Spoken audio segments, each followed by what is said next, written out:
we had impunity, which is certainly could be included in my Donald Trump epitaph contest, because what spoiled rich kids do is they behave with impunity because they've only been taught one way. And although Trump had a very complicated relationship with his uh, uh, stern father, Fred, he also was, an overnourished, spoiled, rich kid and we can see that in his behavior today. The word of the day, depravity, something that whether you spent part of your postgraduate work in law school, as some of us, or you watch any of the Law and Order shows, you hear depraved indifference. So depravity is you'll excuse the complicated Latin definition. Depravity is one essential element of depravity is not giving a fuck. So that also tracks with what we know with our friend the Massengill Mussolini. But it goes deeper than that. With that, one of those other words that I try to avoid and always fall on top of is permission structure. And the Supreme Court in Trump v. U.S. and in any way they can each and every day is to further elevate or aggrandize or fall deeper in love with executive power. It's been John Roberts, Chief Justice John Roberts, has been his pet issue for his entire career, executive power. So when you combine that with the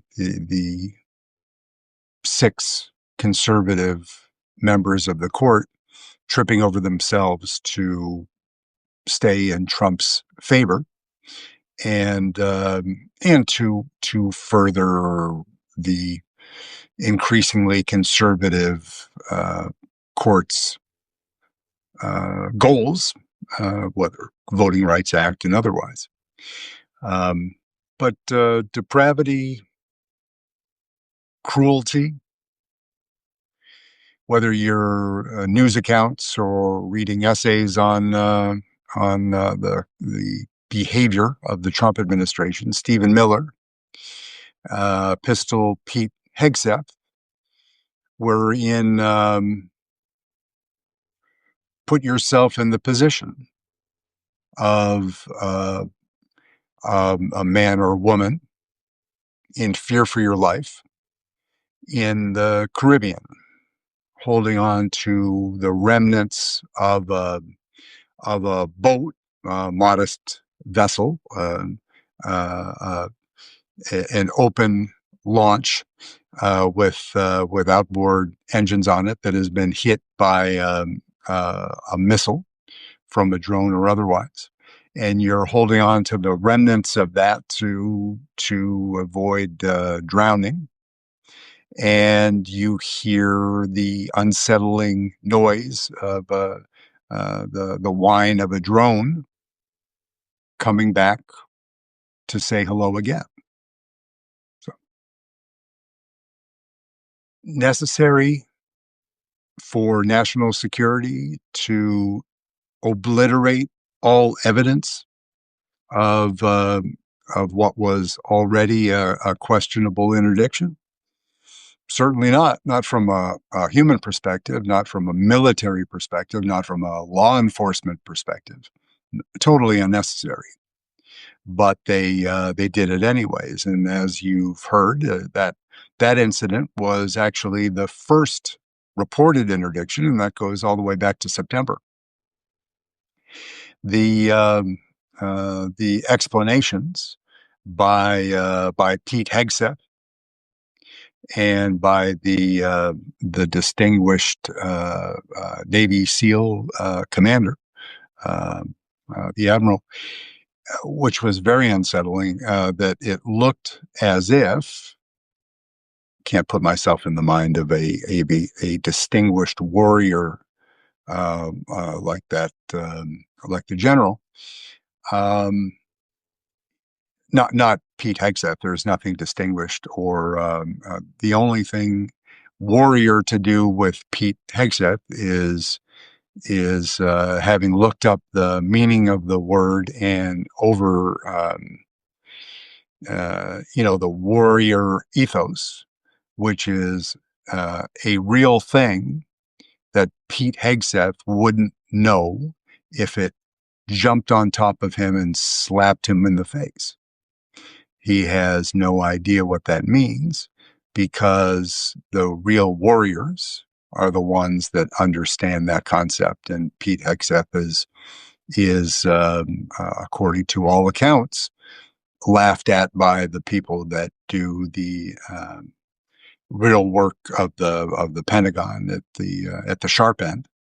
And his days are hopefully numbered at the Pentagon and in the administration.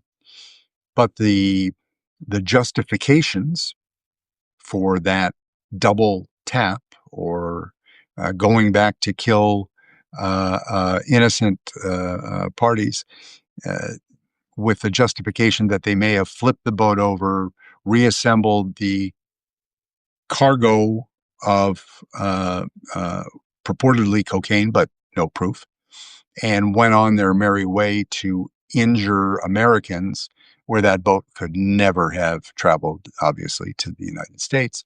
It was just kind of a piecemeal, ill-conceived excuse, justification, which just completely failed.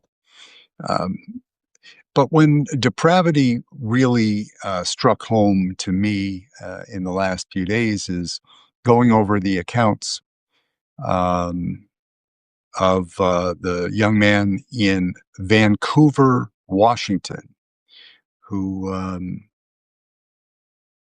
let's see, Wilmer Toledo Martinez, uh, who was duped into coming outside of his residence by a team of ICE officers who I gather were disguised as construction workers, and they said that they had hit his truck and would he come outside? And you've probably heard the accounts, and there's that part of it.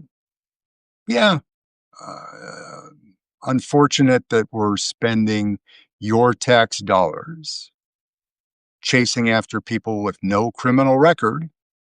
And this gentleman, Wilmer, uh, has a wife who is a U.S. citizen and children who are U.S. citizens. And Wilmer has not gone through the process of getting his citizenship and apparently won't have the pleasure of doing that at this point under this administration. But by whatever means they got him outside the door, that was on November 14th. What they did is they set an attack dog on Wilmer. He offered, by all accounts, and there are plenty of them, and there's actually video of a good deal of it. He offered no resistance whatsoever. So, what was the risk? Was he a flight risk to run away from his wife and children who were outside observing as the dog that they loosed on this non-threatening human being to attack him, um, and mauled him, and then they delayed getting him the medical treatment that he very clearly needed. It wasn't. Uh, there were no secrets. The dog gashed him up pretty good. So depravity, cruelty. Think of cruelty as the act. There's another word that slots pretty well right into the middle of the two of those. And it's more fun because there can be a sexual connotation to it, sadism. But cruelty, there is an implication that a joy is derived at causing other people pain. And there are many instances of that with the ICE operations all over there. I don't need to tell you, everybody is seen in the age of everybody having a camera in their phone. We have seen so many where perhaps we're getting numb to the cruelty.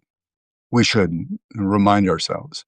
But these incidents that cross the line to depravity, so cruelty, causing harm to people, sadism, sadistic behavior, generally being cruel in order to derive some sexual gratification or pleasure, sadomasochism. I won't go into that. It's the holiday season and the kids might be watching. But you get to depravity. And the reason I landed on that word for today is Donald Trump, Stephen Miller, and Pistol Pete Hegseth are not physically inflicting harm on anyone. We don't know. Now, Donald Trump, in the context of the Epstein files, Ehud Barak, by all accounts, all written accounts, the victim, somebody who enjoyed inflicting pain on the Epstein and Ghislaine Maxwell employees, that crosses the line. But Donald Trump, Pistol Pete Hegseth are not out there physically harming people. But you take one look at Stephen Miller when he's talking about these interdictions or ICE operations or otherwise. There is something that crosses the line in a depraved indifference that they are behaving. What other logical reason could there be for behaving this way towards other human beings? People say all the time that this is what MAGA voted for. They want to see black and brown people harmed. Does that rise to the level of depravity? In some cases it does, and in some cases they won't even know what that means or may not even spell it. But you can have a cruel streak. But if there's a deep moral failing in you, moral turpitude in the legal sense, they think about depraved indifference going to moral turpitude in sentencing. Did you make a mistake, or did you do something intentionally? Furthermore, if you did something intentionally to harm another human being in order to derive some sort of pleasure, and then you repeat it, the sentencing guidelines will go right up the ladder. except in the case of John Roberts' Supreme Court and Trump v. U.S., where the president can't be held accountable for many things. We're going to try a whole bunch of stuff because there is still got to get a majority to vote because these cases are going to come forth, and it isn't a hall pass for any behavior because it's within the scope of presidential power. But that's for later. The people that work for the Trump administration, Donald Trump can issue pardons, and he will. He has. He's done it for drug dealers. Our dear friend Juan Orlando, who just got his pardon most recently. We know that he's just handing out pardons like uh, like a bubblegum machine.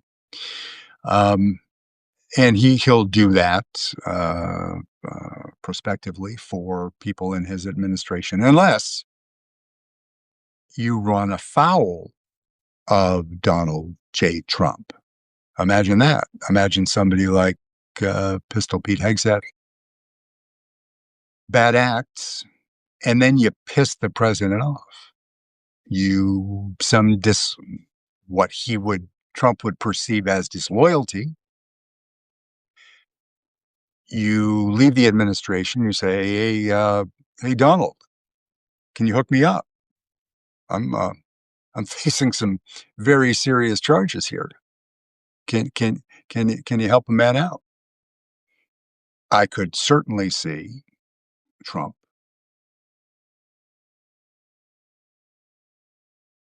Fuck you. Where were you when I needed you? Grievance. Pardon. No. I can see that happening.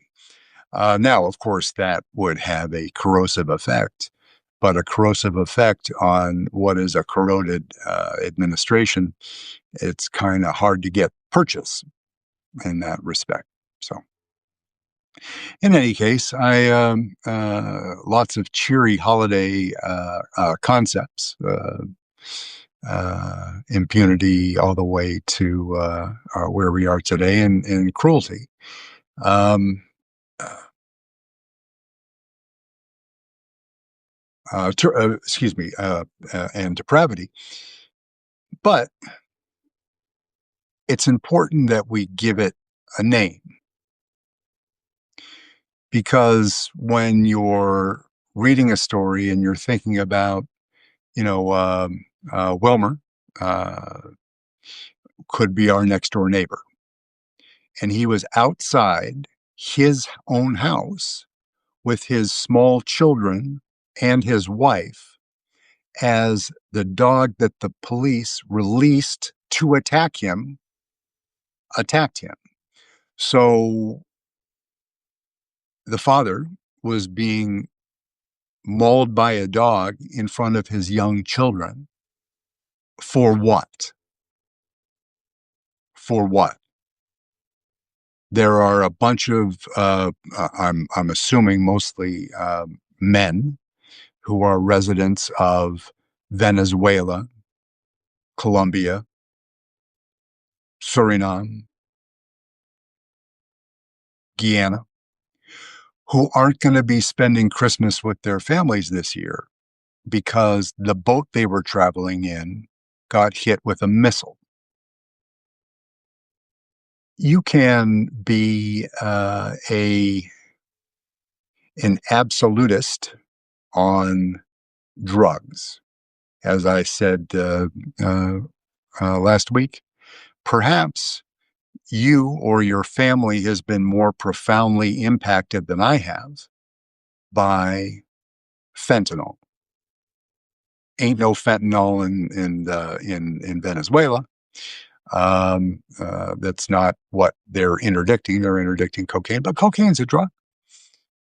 Perhaps you have a family member who's been adversely affected by cocaine, and you say, blow them up, kill them all, because My brother died from a cocaine overdose.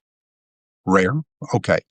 But that's you are entitled to that opinion. But each and every person who dies from an overdose, 99% of them have one thing in common, which is they engaged in the activity that caused their death or disability. That is a cruel reality.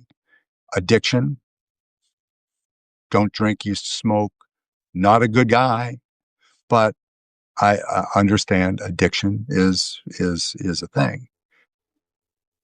But these men on the boats in the Caribbean, zooming past the beautiful beaches of Chichi Raviche or Cumana, in this beautiful country with beautiful people who are just want to love their families, are not going to be sitting with their families and next to the Christmas tree in a couple weeks because the U.S. couldn't use the resources they had available, Coast Guard, to interdict, arrest, convict, imprison. Instead, these men, using the term as loosely as possible, Trump, Hegseth, Stephen Miller, Marco Rubio, who used to be better and used to know better, doesn't seem like that's the case anymore. These men are choosing to destroy human life when there is an alternative. There is a viable alternative.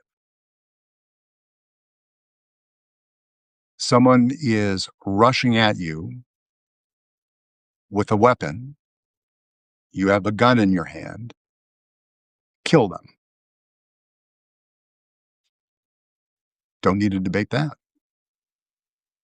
The laws, you're at home in most states or the Commonwealth of Massachusetts, certainly in Florida, where they give out guns just like in a bubblegum machine in Florida.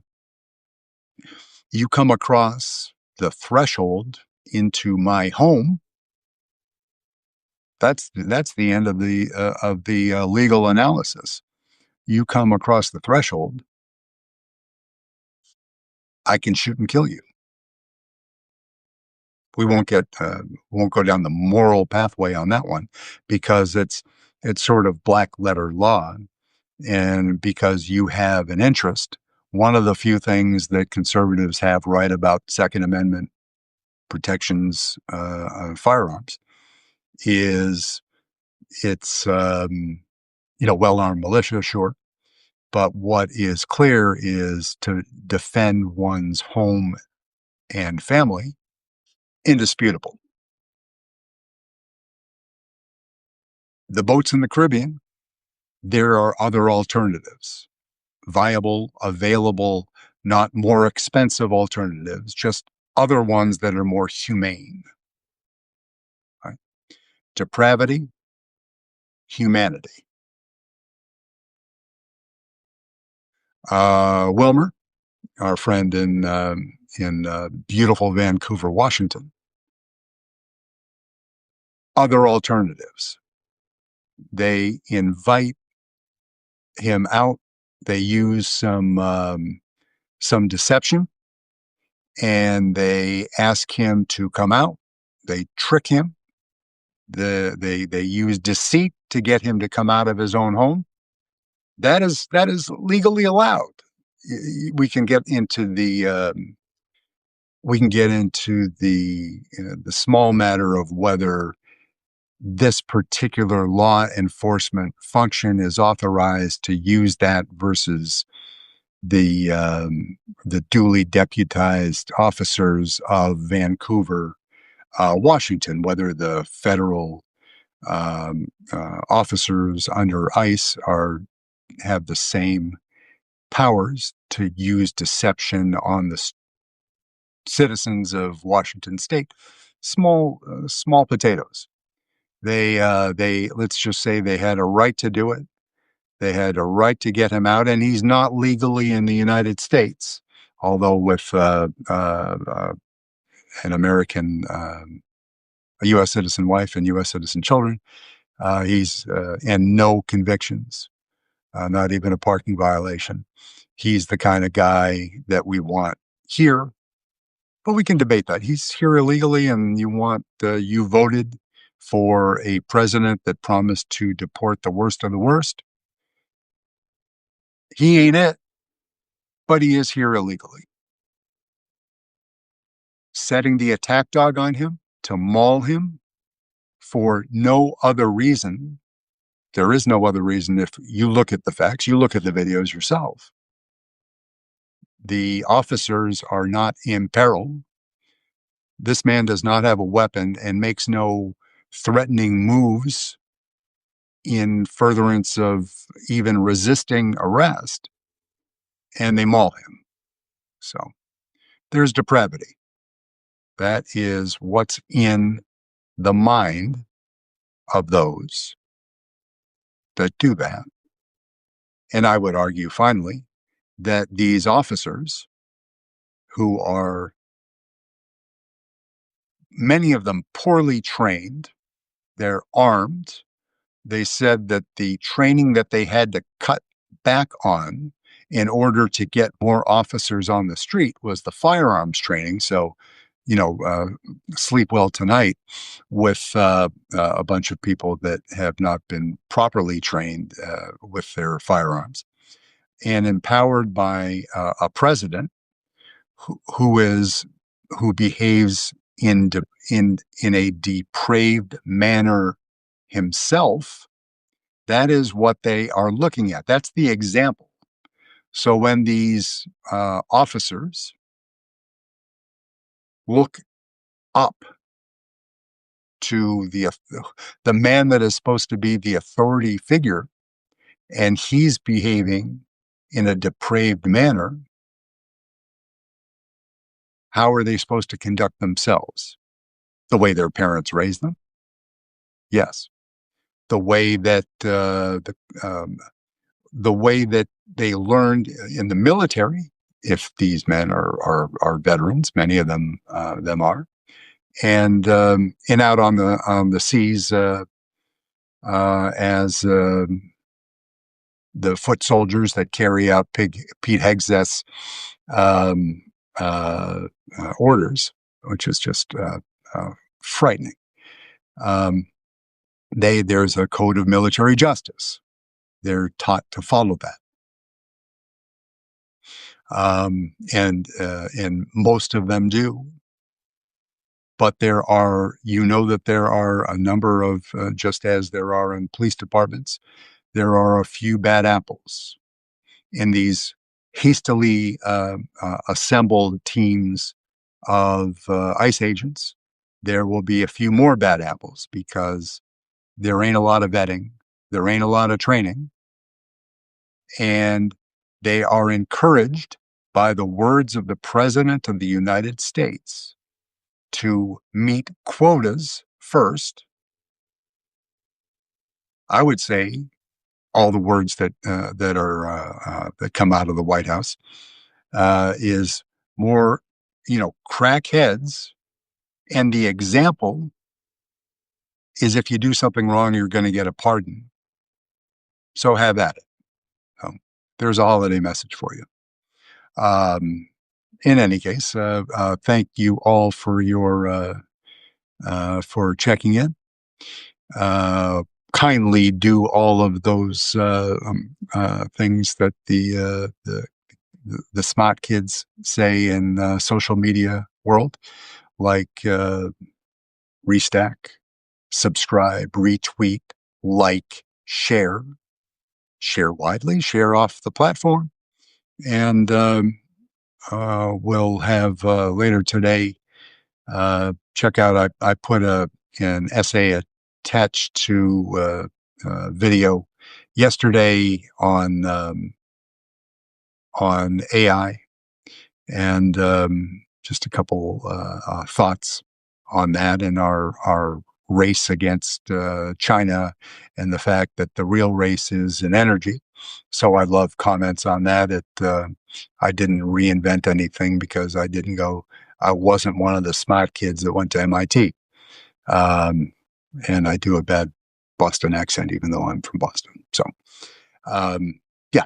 So I will have tonight what I've been threatening, at least the short uh, book recommendations for books of the time, and then books of the year will come as soon as I get my SHIT together. Thank you again, and have a beautiful day. Love your family. Thanks.